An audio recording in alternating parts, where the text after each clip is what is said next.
Magandang araw! Sa video na ito, tatalakayin natin ang ika-14 na kabanata ng Florante at Laura ni Balagtas na may pamagat na Kabataan ni Florante, Saknong 100 at 73 hanggang 100 at 76. Pag-aaralan din natin ang maikling buod, mga mahahalagang pangyayari, tauhan, tagpuan, talasalitan at aral, mensahe o implikasyon na matatagpuan sa kabanatang ito. Simulan na natin. Kabataan ni Florante. Nupong nag-agapay sa puno ng kahoy, saka sinalitang luhay bumabalong, ang may dalang habag at lipos linggatong, buong naging buhay hanggang naparool. Sa isang dukado ng Albanyang siyudad, doon ko nakita ang unang liwanag. Yaring katauhay utang kong tinanggap sa Duque Briseo. Ay, ama kong liyag, ngayoy nariyan ka sa payapang bayan, sa harap ng aking inang minamahal, Prinsesa Florescang, esposa mong hirang. Tanggap ang luha kong sa matay nunukal. Bakit naging tao ako sa Albania, bayan ng ama ko, at di sa Crotona, masayang siyudad na lupa ni ina? Disin ang buhay ko'y dilubhang nagdusa. Ang dukeng ama ko'y pribadong tanungan ng Haring Linceo sa anumang bagay. Pangalawang puno sa sangkaharian, hilagaan tungo ng sugo ng bayan. Kung sa kabait ay uliran ng lahat, at sa katapangay pangulo sa siyudad.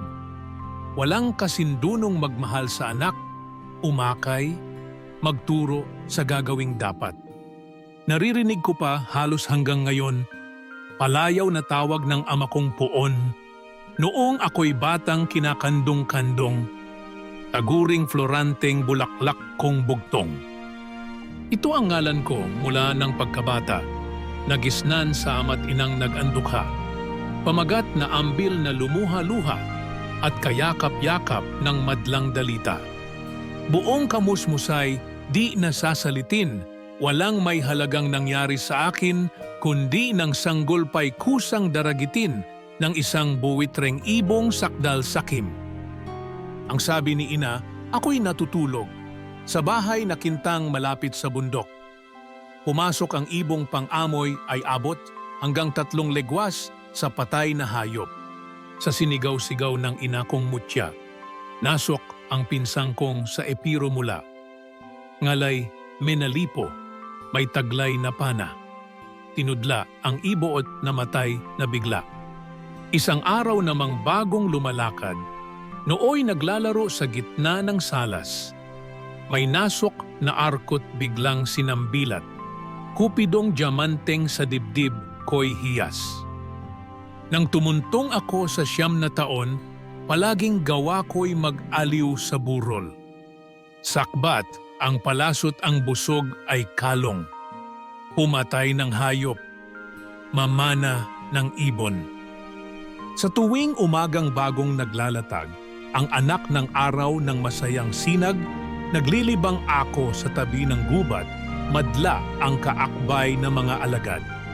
Hanggang sa tingal-in ng sandaigdigan, ang mukha ni Pebong hindi matitigan, ay sinasagap ko ang kaligayahang handog niyong hindi maramot na parang. Aking tinitipon ang ikinakalat, na masayang bango ng mga bulaklak, inaaglahi ko ang laruang palad, mahinhing amihat ibong lumilipad. Kung ako'y mayroong matanaw na hayop, sa tinitingalang malapit na bundok, biglang ibibinit ang pana sa busog.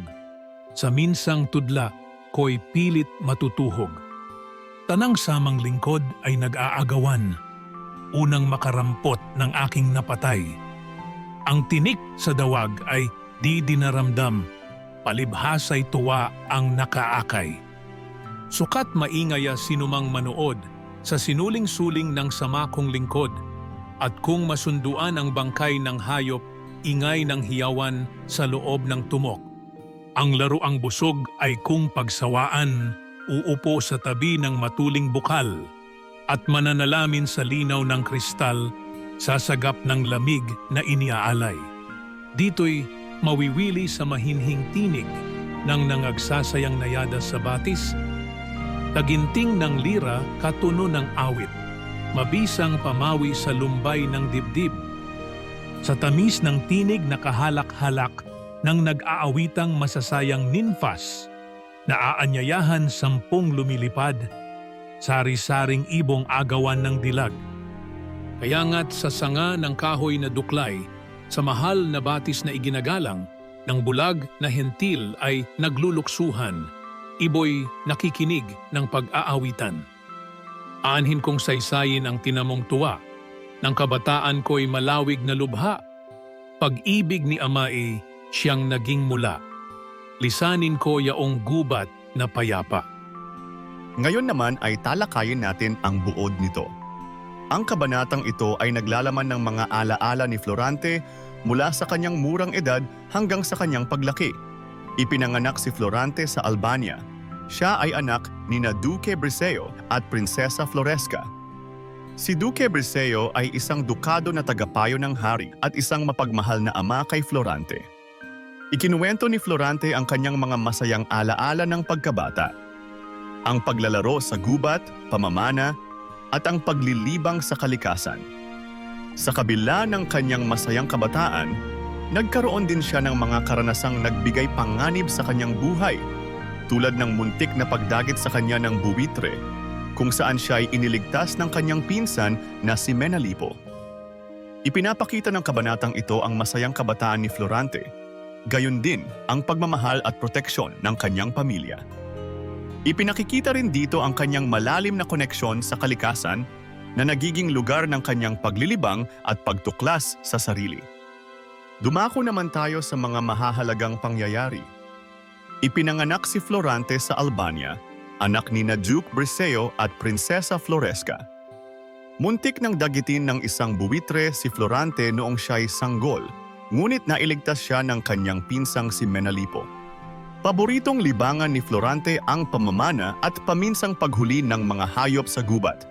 Naglilibang si Florante sa kalikasan, sa mga batis, puno at bulaklak, at ito'y nagiging lugar ng kanyang kaligayahan at paglalaro. Mga mahahalagang tauhan. Florante, ang pangunahing tauhan na naglalahad ng kanyang masayang kabataan sa kabila ng mga panganib na kanyang hinarap. Duque Briseo, ama ni Florante, isang mabuting dukado at tagapayo ng hari, mapagmahal at gabay kay Florante. Prinsesa Floresca, ina ni Florante mula sa Crotona, isang mapagmahal na ina na nag-alaga sa kanya. Menalipo, pinsan ni Florante na nagligtas sa kanya mula sa buwitre. Haring Linceo, hari ng Albania na pinagtitiwalaan si Duque Briseo bilang tagapayo. Dumako naman tayo sa tagpuan. Ang ilan sa mga nabanggit na lugar sa kabanatang ito ay sa Albania, kung saan ipinanganak at lumaki si Florante, at sa gubat kung saan siya naglilibang at naglalaro noong kanyang kabataan. Samantala, habang isinasalaysay ni Florante ang kanyang kabataan kay Aladin, ay naroon pa rin sila sa gubat kung saan siya nito iniligtas. Ngayon naman ay talakayin natin ang mga talasalitaan na ginamit dito. Linggatong, matinding pagdurusa o problema. Buwitre, uri ng malaking ibon na kumakain ng patay na hayop. Sa tula, simbolo ng panganib. Nayadas, mga diwata ng batis o tubig. Ninfas, mga diwata ng kalikasan. Tumok, kumpol ng mga halaman o bagay. At ngayon ay alamin naman natin ang mga aral o mensahe ng tula. Mahalaga ang pagiging matatag sa harap ng mga pagsubok kahit sa murang edad. Ang mga karanasan ng kabataan ay humuhubog sa pagkatao ng isang tao. Ang pagmamahal at gabay ng magulang ay nagbibigay ng proteksyon at seguridad sa isang bata na nagiging pundasyon sa kanyang paglaki. Ang kalikasan ay nagbibigay ng mahalagang aral at kaligayahan sa kabataan, at ito'y nagsisilbing lugar ng pagtuklas ng sarili at pahinga mula sa mga hamon ng buhay. At diyan nagtatapos ang 14 na kabanata ng Florante at Laura, Kabataan ni Florante. Ano ang natutunan mo dito? I-comment mo na ang iyong sagot. Inaanyayahan ka din namin na i-like, subscribe, at i-click ang notification bell para lagi kang updated sa mga susunod naming videos. Hanggang sa muli, maraming salamat sa panonood.